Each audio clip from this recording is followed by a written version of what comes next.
What is up, everybody? Welcome back to another NBA Rundown brought to you courtesy of Run Pure Sports and Run Pure Bets. I got a big team with me today, Travis Mangone, Tyler, and JSU. Travis, how we doing?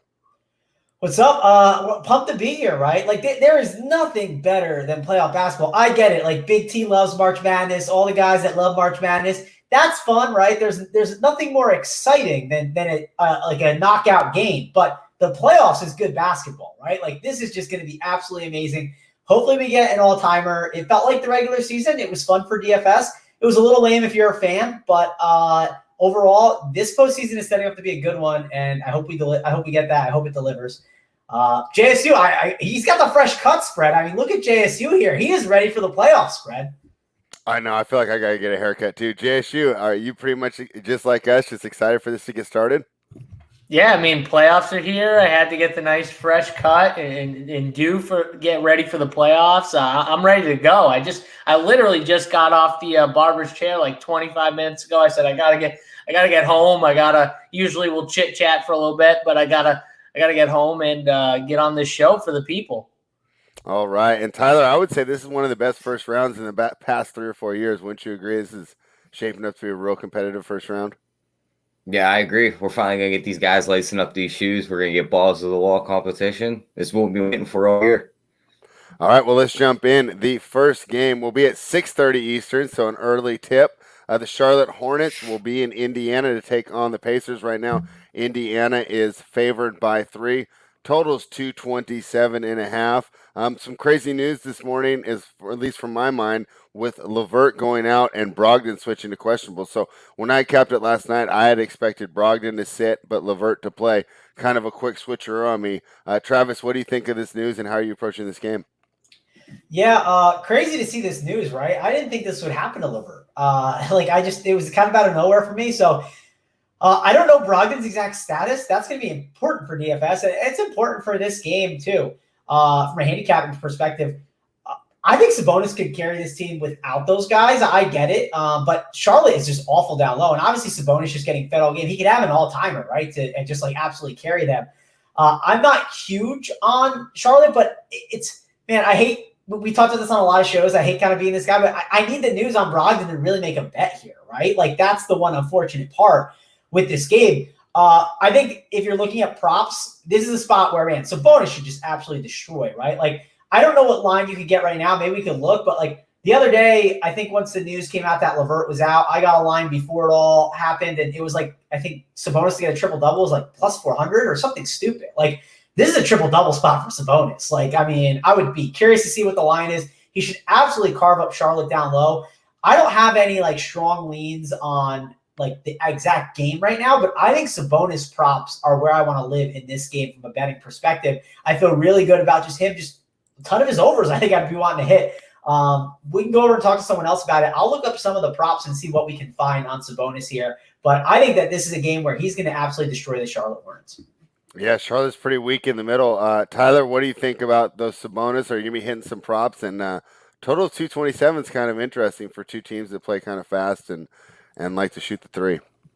Yeah, I mean, this Indiana team was the highest pace towards the end of the year. I'm pulling up the numbers now. They finished the year ranked 4th in pace. So, I mean, They're going to push the pace in this game. So, of course, you got to like the over in that game. But, I mean, looking at their – like, I agree with Mangone's Sabonis take.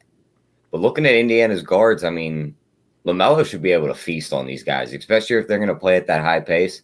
And you'll get his numbers in the low teens. I'd love to play his props here. All right. JSU, what side are you looking at here? Do you think the Charlotte Hornets can pull off the upset tonight? I mean, they could.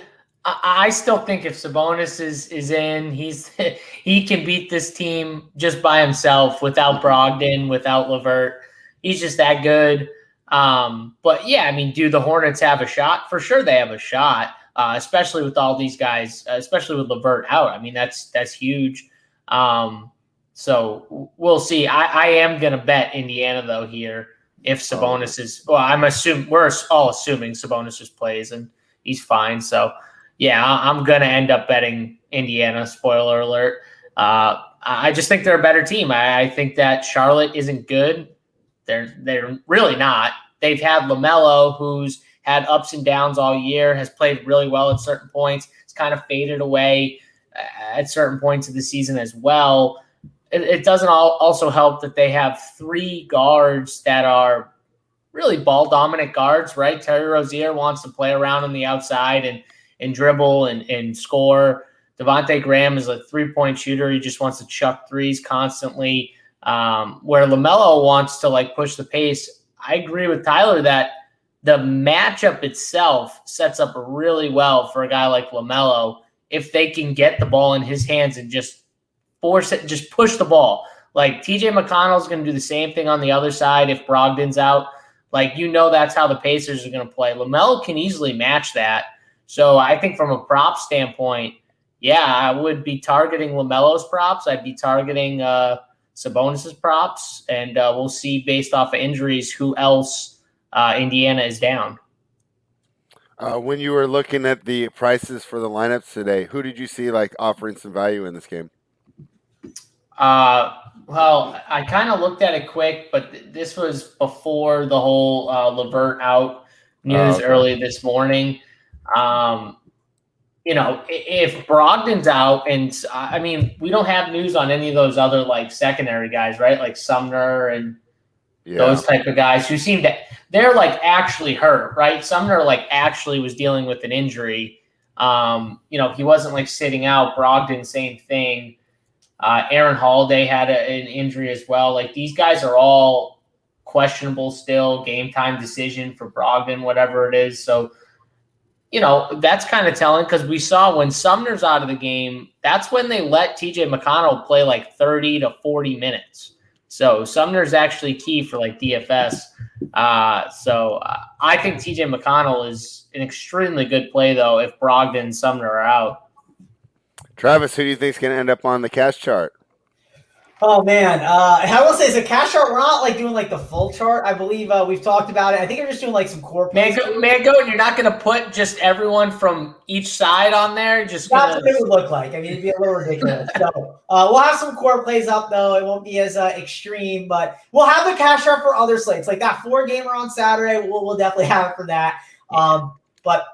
Yeah, Jason, we will not be listing every single player. I know Big T loves how the golf industry talks about every single player. We will not talk about every single player for that. Well, it's just easy because they can just, play 90 golfers and go, underweight on half of them and then just be overweight on the other half. Like it's whatever. I'm gonna go under this guy at 10%. I'm gonna sprinkle 5% in there, and I'm underweight on him, but I still got him just in case. It's like. There's no takes. Like no one's fading anyone. And it's not just golf too. Like Big T was being nice to every other sport because half these sites, they just want to play like, oh yeah, just play like, this game's good. This game's good. It's like, no, take a stand and actually fade a game or two, like on a slate. Like when you have a slate of like 8 games, and literally no sites are like fading games. They're just like, oh yeah, this guy's good. This guy's okay too. It's like, there's no takes anymore. Takes are gone. It's just like, I want a little of this. Well, let's take a stand right now. Travis, give me a lean on the side and the total for this Charlotte game. Oh man, you make me okay. I'm gonna take a stand on this one. I'm gonna go with the Pacers. I'm gonna take them. I don't know what Brogdon's health is, right? But I'm just not a believer in the Charlotte team as well. I think it's me also buying the Pacers. I've liked them all year. I had some like playoff bets on them, and so I would like those to go through as well. That would be nice. So we'll try and root those home. They have had some unfortunate injuries all season long, but I will go with that. And then the total, it's actually an interesting spread. I'm not a totals guy that much, but the other day I was watching Memphis and the Warriors, right? And as I was watching the game, I saw that Memphis and the Warriors, you could just tell the energy right away. It was like, whoa, this is like different. Like Brooks was like face guarding Curry like crazy, right? Like in the regular season, sure, he'll guard him up, right? But you could tell the energy they were actually playing more defense, right? And I was like, I don't know if these lines are adjusted for them yet, especially because that was like a game in the regular season. Maybe they'll start adjusting now because it's playoffs, right? We have a 226 total, which if I told you there's a 226 total in a Pacers game, you would think that's absolutely crazy. I want to lean under. My problem is the Pacers are so bad defensively. I think I'm going to lean over on this one. And mainly, I typically want to lean on unders at the start of the playoffs because I think a lot of these guys start to ramp up their defense. The problem is the Pacers just can't play defense. So I'm going to lean over here at 226, even though, again, I'm not huge on Charlotte. I don't think they're the best. But the Pacers are just so bad. I think it's going to be a track meet, and a lot of points are going to be scored. All right, Tyler, take a stand. What's your lean for the side and the total? I agree on the total here. I love the over here with these two teams. I think they'll just push it. I think the Hornets will be able to score too, with Sabonis just dominating the Hornets on the other end in the paint. But I think the Hornets get out of this game with a W. Because I just think that banged up backcourt. I mean, I think if Sumner doesn't play too, Brogdon sits, it really just leaves McConnell back there. So once they go to the second unit, Graham's just going to cook that guy. So, I mean, the Hornets should be able to pull this game out. I like them at that dog price. All right, we got a Pacers in the over. We got a Hornets in the over. JSU, what are you thinking? Yeah, I mean, I kind of said where I was leaning to earlier. I'm going the Pacers here. That's I just think they're better. I don't think the Hornets are any good. I think the Pacers are actually better, even with all these guys potentially out. I'm still going to lean the Pacers. I'm shocked it's not like just the Hornets aren't even favored here with all these guys out. Like if Brogdon's out too, like that's a huge thing. We don't know that news though. Maybe he does play. Who knows? But they're still favored. I think they're the better team even with all these guys out too. That's how bad I think the Hornets are, and I just think it's the spot where I'm going to go that way. The total, I'm not touching the total. You got one team who plays the complete opposite way of the other team. You got the Hornets and the Pacers. Yes, the probably what happens is the Pacers can't stop them on defense. And if I had to choose and you forced me to choose, I think it would go over because I think they're going to try and push the pace with LaMelo and they're going to have easy bucket opportunities and score, but I don't trust it enough to lay a bet on it. I think the Pacers though are the better team in the end. I'm looking at one prop though right now, and I'm kind of like shaking my head on it. LaMelo Ball over 5.5 rebounds, so he's hit that in 7 of his last 10 games. Where, I mean, now we got a playing game like. Mangone, is this you losing or done this game? No. The spread knows is better. I think it's the next. They have to go and play one more game, right? So they still get one loser game. of this game will play the winner of 9-10 on Thursday. So this is the lose and you're done game. That's what I thought. Oh, excuse me. I'm sorry. No, you're right. Excuse me. Yeah, you're right. So the Celtics Wizards, that's the game. That's the 7-8 seed matchup. Yes. Yeah. Okay. So I just wanted to make sure that was right. So yeah, this is the lose and you're done game.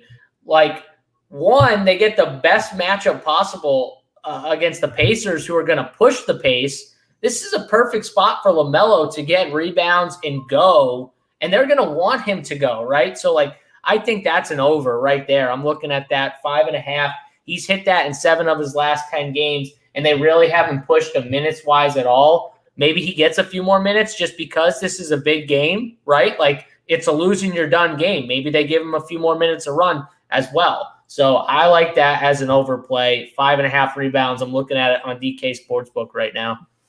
All right. Love that you threw the prop in there. So I'm going with the Pacers as well. And my idea here is I believe that perimeter defense will be easier to shut down in crunch time than Sabonis. I think when it comes down to the last, 4 to 5 minutes, Sabonis will be the one getting the quality looks. And then the total is really tough for me because everything, if you crunch numbers, run a model, and everything is going to tell you to take an over. But as I watched the Wizards-Pacers on Sunday, I noticed when the intensity really ramped up, I was on pace for an over in that game, and I watched it just disappear as the trap started coming quicker and faster. So as a result, I'm going to look to the under in this game here. But let's jump ahead and talk about Travis's favorite team as they host the Washington Wizards tonight, Travis. The Celtics, obviously, not a lot of hope for this season after Jaylen Brown went down. But, hey, this is still a formidable team. And talk about a coaching advantage, right? Yeah, definitely a coaching advantage. We're not Scott Brooks fans, I think, in this club here, on this team. Yeah. No one's really itching to have him coach our team anytime soon for any playoff game. I'll take him over Luke Walton, but that's about it. We got, Brad Stevens, who obviously is going to be a clear coaching advantage on that side. I also don't want to count out the Celtics. Listen, the Celtics, it's been a rough year, right? Like, listen, tons of injuries all year long. But listen, Russell Westbrook's amazing. I get it. He can fight and claw and get that team to where they want to be. You don't want to bet against Russell Westbrook in these kind of spots. But if there's a guy to bet against Russell Westbrook with on the opposite side, like Marcus Smart's the guy to like do what he can to make it tough, right? Like at least they have him to be able to do that. They're all healthy, right? Everyone's going to play. Jason Tatum is an absolute stud. Who's going to stop Jason Tatum? I mean, he's going to absolutely carve him up down low. So it's going to be up high, down low. It doesn't matter. Jason Tatum is going to get to the basket any way he wants. So I'm a huge fan of the Celtics here in this spot. Maybe it's some of my homerism there, but I just don't want to bet against Kemba, Smart, Tatum. Fournier's looked a lot better too. And the COVID stuff has been real. And as we were on here right now, just to kind of put it in perspective, and Spread, you're a huge Kings guy. They just came out at 104, so it was literally 15 minutes ago. De'Aaron Fox says coming back from COVID experience was a struggle. He said he was in the best shape of his life. And then in the wake of the virus, he was struggling to get conditioned back up. Like, we saw this with Fournier, and now he's better. This team is way better than I think that people realize. So I'm not saying that this team is going to go out there and now make the Eastern Conference Finals, but I don't think the Wizards are going to be that big of a problem now that they're motivated and the Celtics are ready to take this thing down.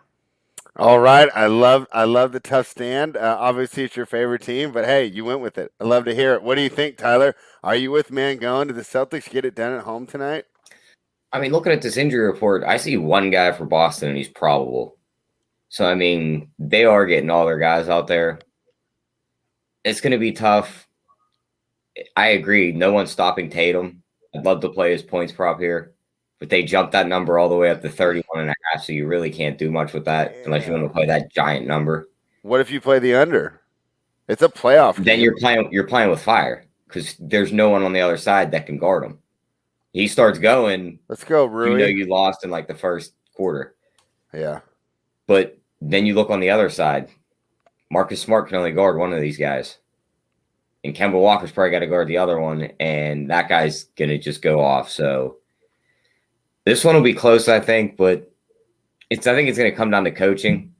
It's where I give Stevens that slight edge. So I want to lean Washington, but I'd probably stay away from the side here, play it live.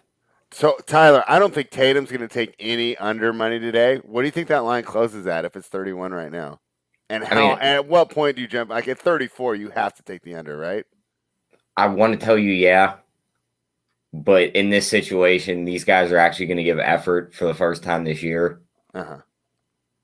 I mean, they might not be able to stop this guy all game spread. That number could be 35.5, and he could still go over it. I hate playing those unders in those spots. Got it. JSU, what do you think of this game? Yeah, I mean, so first off, I love how Mangone starts talking about Marcus Smart. So in the barbershop today, I had to listen to someone compare Marcus Smart and Aaron Nesmith, saying that Aaron Nesmith – now, granted, I live – outside of Boston, 45 minutes outside of Boston. I live in Massachusetts. So, I have to listen to these terrible takes by people at the barbershop. And I'm trying to hold my tongue here. You guys know I have a really tough time doing that. And I'm listening to someone tell me and everyone else in the shop that Aaron Nesmith is pretty much the exact same player as Marcus Smart, but he can shoot better. So I don't know why we have Marcus Smart when we have Aaron Nesmith. Just I'm sitting there. I'm literally just I'm falling out of my chair. I said to my barber, I said, I need to go in the bathroom and throw up or take I need to go do something. This is just horrendous here. I can't listen to this much more. And he's laughing because he knows what I do, and he's just laughing at me because I can't. I'm trying to hold my tongue. It's just. I don't know. So I see Landa in the chat. He's saying Marcus Smart is such an overrated defender. It's insane. I completely disagree, first of all. Guys like Marcus Smart are guys that any coach loves and they want on their team, but he can't be the main guy, right? He can't be the second guy or honestly the third guy. He needs to be a part of a team where he's not a guy who has the ball in his hands. He's not a scorer. You're not looking to him to give you 20 or whatever, 18. right? You're looking to him to get rebounds, play tough defense, switch screens and have to deal with a big down low for a second, try and body him a little bit and get in his head. That's what you deal with him for, the energy, the effort. That's why Marcus Smart is so valuable. The things that a lot of guys don't give you, that Marcus Smart does give you. And people just overlook at it. They say, oh, well, he can't shoot. He's not there to shoot. Like, yeah, I get it. It's basketball. You would love him to hit some threes. And sometimes he airballs them and he's terrible. I understand that. He's streaky as ever. That's not why he's in the game. He's in the game and he's playing a ton because they need him on defense. And he's so valuable on defense. That should tell you how valuable he is, that he's still in the game even when he's airballing threes and stuff like that.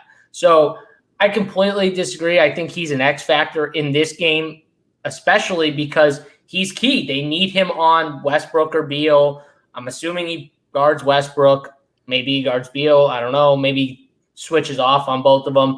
Jaylen Brown being out definitely hurts because, like Tyler said, now Kemba, or Evan Fournier is going to have to guard like one or the other. And that, I don't think it's Kemba even really. I don't know who he guards, honestly, but I think like Evan Fournier guards Beal a little bit, and that is that's going to be tough on him. Beal's probably going to put up 30.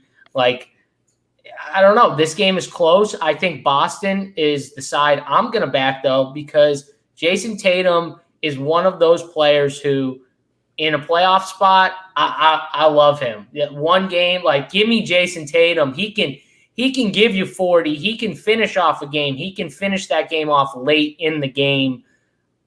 Celtics for me, even though I love the Wizards. I think in the end, too, the Wizards make it out. Like, I think the Wizards and the Celtics both make it out of this play-in situation. But I think the Celtics take it to the Wizards tonight. Still a close game, but I do think the Celtics win. All right. Well, I'm on the opposite side. Give me the Washington Wizards here. I like the way that they've been playing. They're coming into the season as the proverbial team that nobody wants to play. They're much hotter. The Celtics have been up and down, especially against better competition here. And I think that this Wizards team is just playing better right now. I think they will be able to overcome the horrendous coaching mismatch. That's my main concern in making this bet, that Stevens just completely outmaneuvers Brooks here. Not even in the last 5 minutes, which I already know it's going to happen, but throughout the whole game with the matchups and the substitutions. So that's obviously a concern. But this Celtics team has just really had problems gelling all season. And it's not their fault. They didn't really get the time together on the floor. I think asking them to pull it all together here at the last minute against a team that's playing really well and that's kind of gelled well and all figured out their roles. And I talked about it before with you guys, but that addition of Daniel Gafford's been huge. Robin Lopez does some stuff down low to kind of offset what the Celtics can do. Give me the Washington Wizards here. And as far as the total goes, this is another one that I'm going to go under here. The Wizards have obviously went ahead and they've inflated these totals, but watch these last 5-6 minutes are going to slow down so much. And the other thing I'd say about the Wizards is they'll probably start slow too. So if you don't want to play it pregame, if they get down by 10 or 12, I don't necessarily count them out. So I wouldn't mind jumping in live either, grabbing a huge money line here, maybe not your full unit price, but just they've had a tendency to really be a strong second half team. So I like the Wizards in the under. All right, Travis, best bet time. Side total. Spread, I want to talk about this game a little bit. I want to get your guys' opinion on Bradley Beal. Like, do you guys think he's for sure 100% healthy? No, he's not 100%, but he was still effective not being 100% against. I mean, he shot 30% in the last game, though. I mean, that's not great. I mean, of course, I looked up some plus minus. I think he was plus 12 against the Hornets. Yeah, because he still can space the floor, whereas, you put Neto out there who can, but he's not the same threat. Like, you can't leave Beal regardless. And not only that, even not 100%, he's still smart enough to know when to cut. He was still getting open under the rim against that Charlotte's terrible rim protection.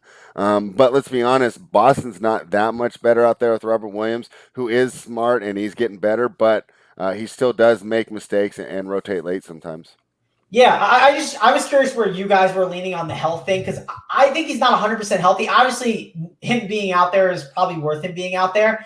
You'd rather him instead of Garrison Matthews. I mean, the difference between those two players is just drastic. Right. So. Well, Garrison Matthews, I if he gets run tonight, I'll be upset. He can't defend. I mean, he can't stay in front of anybody. He's not getting run tonight. No way. There's no way. If he does, I'll just throw my ticket behind me like that Jimmy Butler. He's not getting run tonight. Yeah. They're gonna have Neto back. They're gonna have Ish. They're gonna have plenty of guys to rotate in there. They're not running him out. You get what I'm saying, though. The guys behind Bradley Beal, they're not good. But Beal's gonna take 25 to 30 shots, man. Whatever you think of his health, he's gonna chuck. I gotta prop you a like then, JSU. Let's hear it. His 3-point prop is 2.5. It's plus 150. He's made 3 threes in his last 2 games against Boston. He can switch to that spot up, try and just hunt the corner. And if he draws Fournier in a matchup, I mean, he could break him down one-on-one and just shoot right over him. You said that's plus 150? It's plus 150. 150. Wow, that's pretty good. I mean, I don't mind that, Tyler. That's not a bad one there. And can we not overlook JSU? I get it. I'm not saying Marcus Smart's the best shooter in the world. That's the Celtics' 3-point shooting record in one game, Marcus Smart, JSU. You called him a bad shooter. I know he's not the best shooter, but you called him downright terrible. He holds man, goat. I'm trying to give Marcus Smart. Listen, hold on. I can't be like the advocate for Marcus Smart entirely here. I gave him a ton of credit for everything he does well. Don't give me the one thing he doesn't do well. Well, here's what I'll say about Smart. When he came in the league, he doesn't have the Celtics 3-point record. Let's keep that on record. He holds that title. That is amazing that he does have that. He does. I think I played him that night too. Whenever it was, like in DFS or something like that. Amazing game. I think I played him that night too. Was the best part. I mean, he's improved over the point his career, right? He came in as a 29% shooter. He moved himself up to average. I think he's 34 or 35% now. And he also has hit big shots before. He's definitely not afraid of that. So it's one of those situations. But we put him as a streaky shooter spread. He's not a good shooter. But if I'm on Washington tonight and I see like 2 go in the first quarter, I'm worried about my bet. Yeah, that's when you're worried when the shots start going. Yeah. If I'm Washington tonight, I'm gonna keep giving up threes to him as opposed to Kemba, Fournier, Tatum. If I gotta choose one guy out of those 4 to shoot threes, if Marcus Smart beats me and he hits 8 threes and you're Washington, I think you just tip the cap. You say great job, and that's but that. It's not that crazy. If we're on here tomorrow talking about, can you believe Smart went 5 for 8 behind the arc? I wouldn't be surprised. He's a streaky shooter. That's not a consistent shooter in my opinion. One thing from a DFS perspective to talk about, like a lot of it comes down to at times like scheming, right? Like if you like as we watch 7-game series, which this is not one, but as we watch them, it seems like they're just giving Marcus Smart open shots, which sometimes teams will just do that. People will be like, gosh, like Marcus Smart's price might start at 5.5 in a series, and it might go up to like 6.9. He crushes every game. People will be like, man, I just can't play him. There's no way they're going to keep going in. Well, if that's how they're playing defense, then you have to just roster him and move on because that's what they're doing in the matchup. And if it's working and they're winning games, unless the other team makes an adjustment, it's not going to happen. So that's something that's super important when doing DFS to even like player prop capping. It's super important to look at. So, don't be afraid to maybe roster Marcus Smart tonight if you think that we've seen that happen in the playoffs. We've seen teams just give him the chance to shoot. Don't be afraid that he might have the volume and opportunity today that he typically does not get if that's how it's going to go. Again, this is a 1-game series. We don't know exactly what's going to happen. Maybe you can look at some past Wizards games to get some reads on it against the Celtics, but they had some different lineups. But that's something super important where if you watch the series and you know what's going on by game 2 or game 3 and 4, you can really have an edge when rostering people in the DFS. Yeah, that's a great point. And West Coast Gem in our chat says they're going to do the same thing to Westbrook on the other side, right? So we have 2 streaky shooters who not necessarily, analytics-wise would say you'd want to give it up, but it's not the craziest idea, as Westbrook did hit some big threes there down the stretch against the Hornets on Sunday. Can I ask one last DFS question to the best tournament player in the world, JSU? Yeah. JSU. Now, hold on. Let me call Big T real quick. He said the best tournament player in the world. Let me call him real quick. So, JSU, I plug in Westbrook, I plug in Sabonis, I plug in Tatum. Keep in mind, center today is not the best, right? Your centers are Sabonis, PJ Washington, Hachimura, Brissett, the 3 centers for the Wizards. It's a rough group. So my question is, you plug in Westbrook, you plug in Tatum, you plug in Sabonis. And again, you put Sabonis at center just because center's not the best. You could punt with it with one of those Wizards guy and play roulette. Sure. You plug in Tatum. I have 3.5K from my last, 5 spots? Yeah, 5 spots we got left. My question to you is, and it's the inevitable question, Russell Westbrook, what do we do with him? He's 12-4. I typically lean to grabbing raw points on 2-game slates. Like, I just want to get them. The problem is, at 3-5, you can make a really strong argument if Brogdon is out. You can make a really, really, really strong case that Sabonis is maybe even more of a must play than Westbrook. And then if you have to pick one of Tatum or Westbrook, and if you do that, and let's say we get a lot of value at the guard, right? Let's say that we don't have Brogdon in there. We also have the value at the guard where we can plug in some of those other guys. There's not many times where I think Westbrook is fadeable. You know me, I say never fade Westbrook, never fade Westbrook. The last day of the regular season, when it was that 1 o'clock slate, I didn't play much, but I wasn't as tuned into that slate, but I thought that fading Westbrook may have been the idea in the last 30 minutes. I didn't end up doing it. I got a little lazy again. I didn't play much on that slate, played much on the other one. I was more focused on that. But I think this is a slate that could turn into fading Westbrook is really interesting. Do you agree or disagree? Yeah, I agree.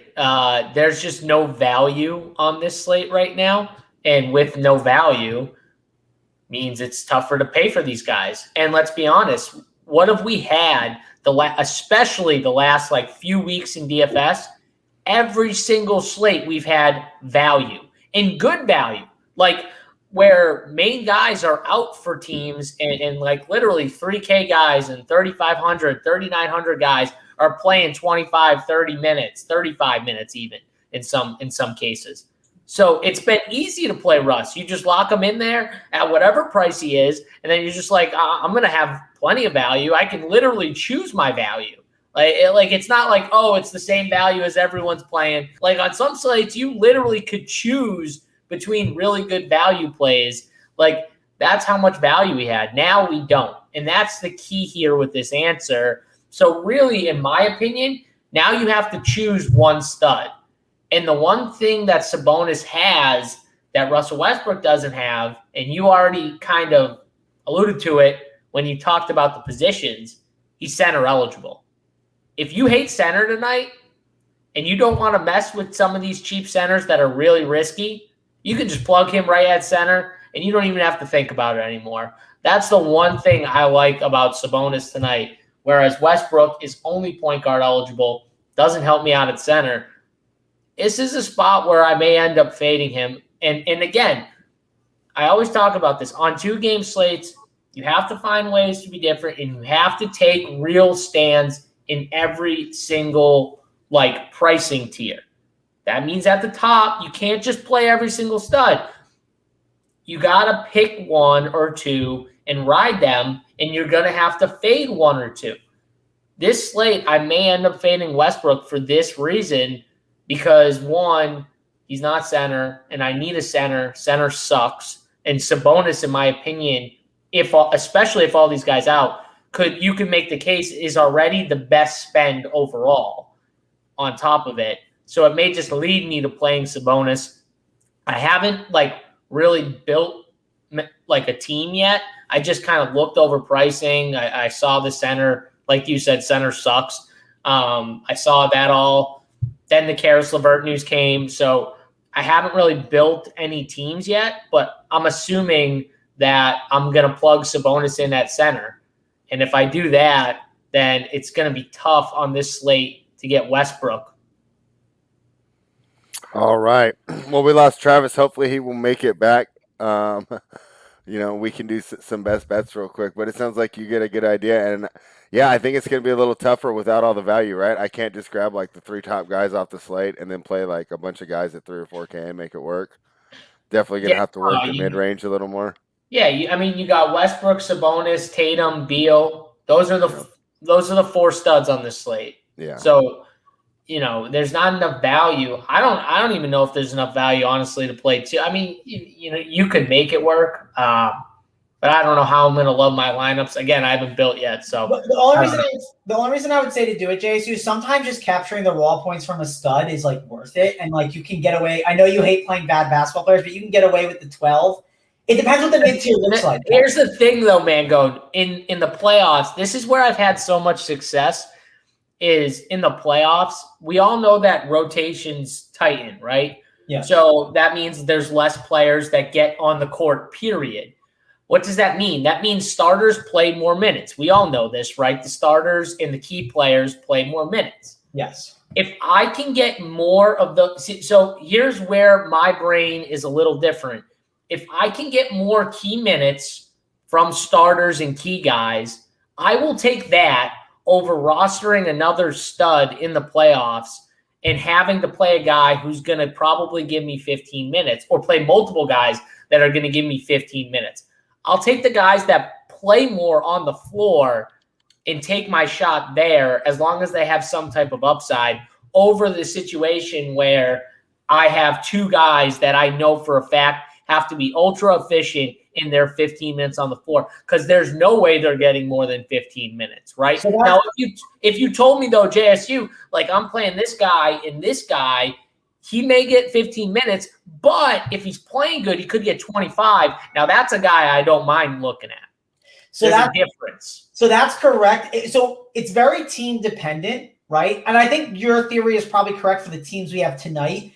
If you remember last year, right, the teams like Denver, who everything was ran through only Murray and Jokic, and the rest of the dudes were standing in the corner for the most part, except when Jeremy Grant decided to go on fire for like 3 games, which was really weird. And then the Lakers, right, when you have like a LeBron and you have a LeBron, right, you have a AD, and guys like KCP and Caruso, they're just not doing anything. It's very team dependent, and like again, it depends on the 2-game slate who is on it. Because again, you're going to have some of these guys like. I kind of brought like Marcus Smart. I think that's a great example of a guy. Fournier, another one, a mid-tier guy that could get some run and do stuff. Bridges, he's probably a little more expensive because he's gotten up to the 7K range. I don't know where he is now, but you're probably right for this slate. I would agree with you, I think, on this one specifically, but it's something to watch for. Every single slate, it's different. And the more we talk about it, I do think you might be right for these specific teams we have.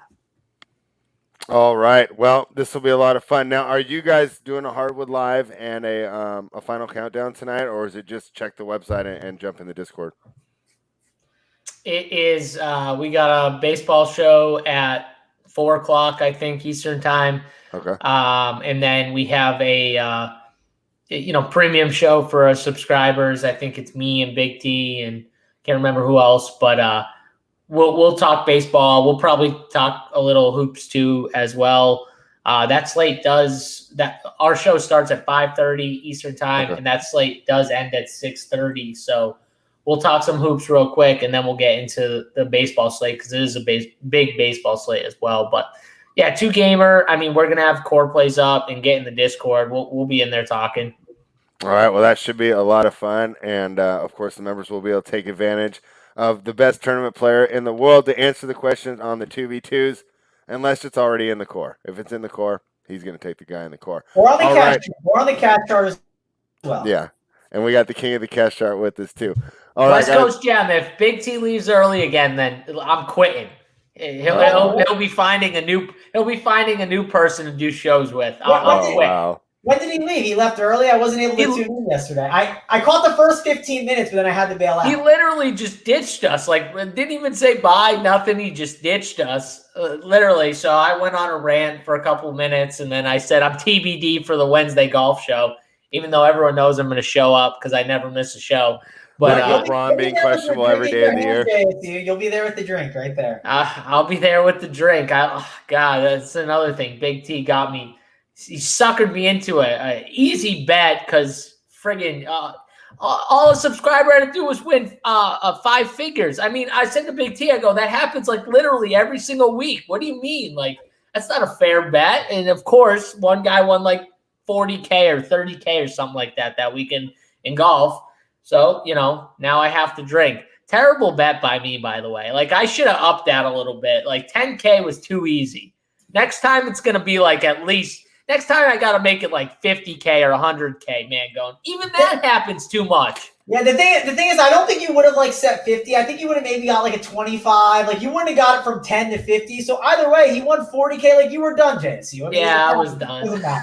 Oh, I'm saying now though, I gotta up it for next time. I'm saying like this is way too easy to get JSU drunk on a show. You got to make the case it's a major. There's a lot bigger prize pool. So up into the 6 figures, JSU. I'm here to help you out. Yeah. No, I mean, because Mangone, before it was a Millie Maker. Big T ended up winning the Millie Maker. So I went on the next show and drank. And then we went down to 10K. Oh, God. Poor. It's just bad betting by me. It's terrible. That's awful. This is what happens when you let Big T push you around, by the way. This is what happens. I let him own me. All right. Well, we'll hopefully we can rectify that, and I'm sure when Mangone's the host, he won't allow that to happen. So I'll blame Holden a little bit too. One other question. I wanted to make sure we hit on this real quick before we left. Jake the Degenerate says, should the Heat be plus 225 against the Bucks for the series? I would think it should be more like plus 150. Spread. And it should be. It's wrong. What do you think?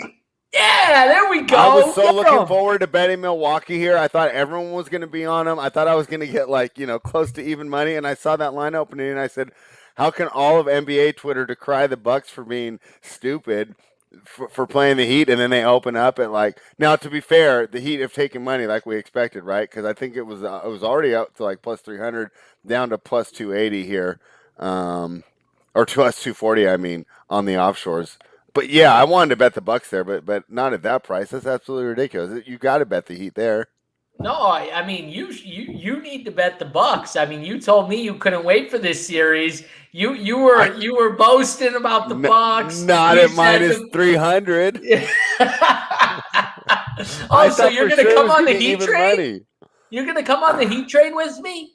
I mean, I might have to. Yeah, this is great. This is better than going at spread. Now we're on the same team spread. Yes, I might love have to just because of the value. We'll see how it goes. Mangone, I turned them. You see how easy that was? No, the bookmakers turned me. If they would have made this minus 150, come back plus 120, I would have been on the Bucks. I see that price is so wrong. Coming to you, just in the bushes, spread in the bushes with the Bucks. He's just not there. I still can't. I couldn't believe it. I thought everyone said there's no. I mean, I thought this price would be so much closer, especially after what happened last year. All right, guys. That segment, or did you guys get that taken care of? No. Yeah, no. We'll do the best bets right now. So here's the deal, guys. What we're gonna do is we're gonna give you the best bets. If you could, please give us a thumbs up and subscribe to the video. And here we go. Tyler, best bet, side, total, or prop for today's slate. Tyler, I can't hear you. Since we only have 2 games here, I'm going to go with a prop. Let's hear it. I'm going to roll with that Bradley Beal over 2.5 threes. I like JSU's right. He's going to take 25 to 30 shots tonight. Mm-hmm. 8 of those have to be threes. Yeah. All we need is 3 of them to go down in a big game like this. And if it comes down to it late and they need 3-pointers, we know he's going to be the guy shooting them. Right. So, I mean, a plus 150, I'm taking the shot there over 2.5 threes. All right. I like that prop. JSU, what do you got?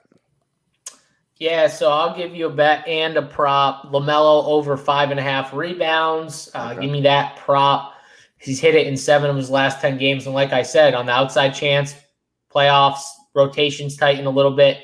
He may get more minutes here. He may see more than 31. If he's getting more than 31, that makes it an even better bet. So give me that for my prop. And then for my best bet, I'm probably – I guess, I mean, I like the Celtics and the Pacers.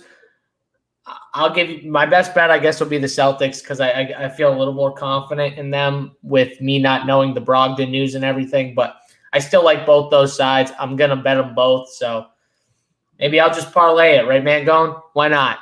You love to see it. I like both those props. I think they're good. I would lean on a Sabonis prop. I think that would be my best bet prop that I'll give you. So I'm debating. I'm going back and forth on 23.5 points and the 13.5 rebounds. I think it sucks because you don't have the Brogdon news, right? And if Brogdon is in, that could end up hurting the points one more. So I'll go with the rebounds one, right, at 13.5.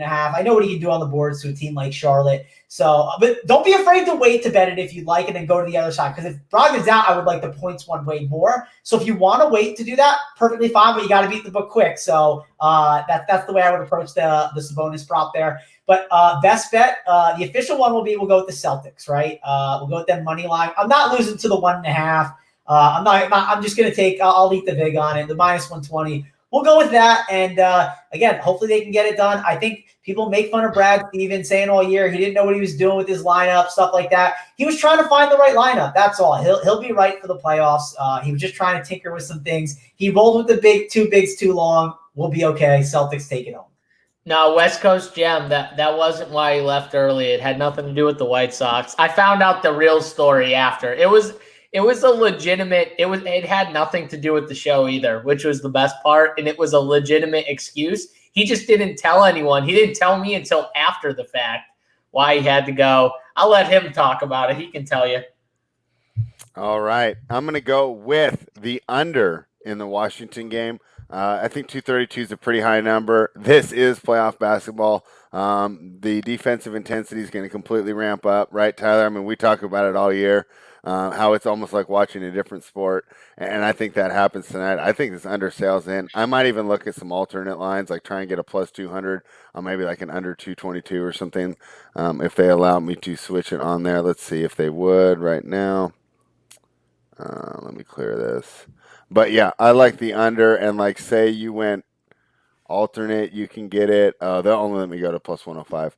All right, well, that is my best bet. So the Celtics are popular tonight.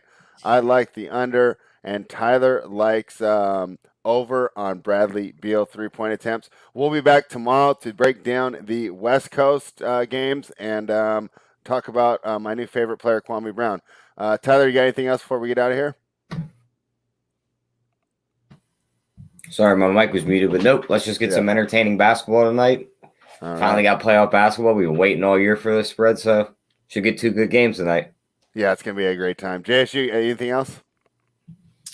No, I mean, can't wait for the NBA hoops to start up again. I had one day without NBA, and I was missing it already last night, so I can't wait to have it back tonight. All right, and I know you got something for us, Travis. That's why I had you go last. Yeah, hit like and subscribe on the video. JSU, I was fine with no NBA because we had the White Sox just crush last night for me. So that was awesome. Check out the Run Pure Sports on that channel. Check out the MLB show. We'll be doing the Swing for the Fence show at 4 o'clock. So be sure to check that out. 5:30 is the premium show with JSU, Big T, and I believe Holden. Right, JSU? Would he be on? I think Holden's actually on the other show today. I think he is. I don't know. But either way, you'll have JSU and Big T, and that's what. Yeah, me and Big T will be on. Someone else will be with us. yeah. So they'll be on. So be sure to check that out. We talked about the PGA shows. We have a free PGA Live show, again, also on our Run Pure Sports channel. So be sure to check that out. It's a major, so I'm assuming, and I haven't hit up JJ, and I probably need to.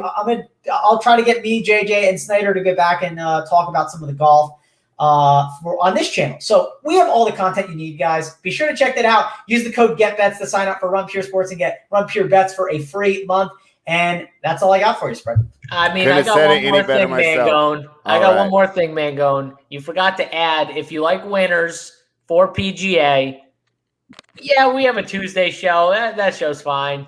But if you like winners, the Wednesday show is back this week. And we're bringing it, all right. We stole Uncle T. Uncle T, left the Tuesday show like usual. When me and Big T are back on, he comes back to our show, and then Big T dropping winners. I mean, he only won a Millie Maker a few weeks ago.